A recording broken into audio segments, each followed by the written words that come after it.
दिल छू लेने वाली कहानी। एक 10 साल का बच्चा हाथ में 2000 रुपए लेकर कुत्ते का पिल्ला खरीदने मार्केट गया। दुकान में बहुत सारे पिल्ले पिंजरे में प्राइस टैग के साथ रखे हुए थे। पिल्ले की सुंदरता के अनुसार उनकी कीमत 2000 से 5000 तक लिखी थी। बच्चे ने सबको देखा, लेकिन उसकी नजर कोने में अकेले उदास बैठे एक पिल्ले पर पड़ी, जिस पर कोई प्राइस टैग नहीं था। बच्चे ने उसकी कीमत पूछी तो दुकानदार बोला, उस पिल्ले का एक पैर टूट गया है, इसलिए उसे कोई खरीदता नहीं। उसे कुछ दिनों में रास्ते पर छोड़ दिया जाएगा। बच्चे ने उस पिल्ले को गोद में उठाया। पिल्ला खुश हो गया। उसे कभी किसी ने इतना प्यार नहीं दिया था। बच्चा दुकानदार से बोला कि मुझे यही पिल्ला खरीदना है। दुकानदार के मना करने के बावजूद बच्चा जिद करने लगा और बोला, आपको इसके लिए मैं 5000 दूंगा। दुकानदार ने पूछा कि जब तुम 5000 में कोई भी अच्छा पिल्ला ले सकते हो तो तुम उस अपाहिज पिल्ले को क्यों लेना चाहते हो? बच्चे ने बिना कुछ बोले अपनी पेंट उठाकर दुकानदार को अपना एक पैर दिखाया जो नकली था। दुकानदार आगे कुछ भी नहीं बोल पाया। उसे आज बच्चे ने इंसानियत का सबसे बड़ा पाठ पढ़ा दिया था।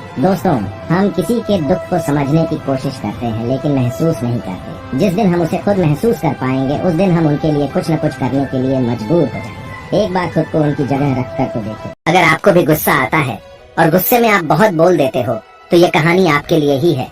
एक लड़का था जो बहुत गुस्सैल स्वभाव का था।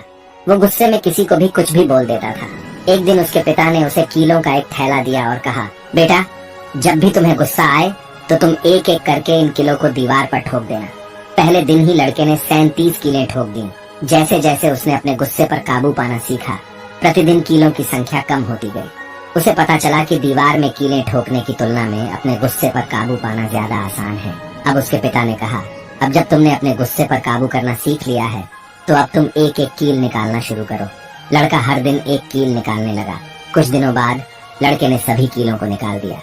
लड़का अपने पिता के पास गया और उन्हें इसके बारे में बताया। पिता ने उसकी बात सुनकर उसे दीवार के पास ले गए और कहा, तुमने अच्छा किया मेरे बेटे, लेकिन दीवार में दरारों को देखो, अब वो पहले जैसे कभी नहीं हो सकते। ठीक इसी तरह जब भी तुम गुस्से में किसी को भी कुछ भी कहते हो तो वो इसी कील की तरह उस व्यक्ति पर निशान छोड़ देते हैं।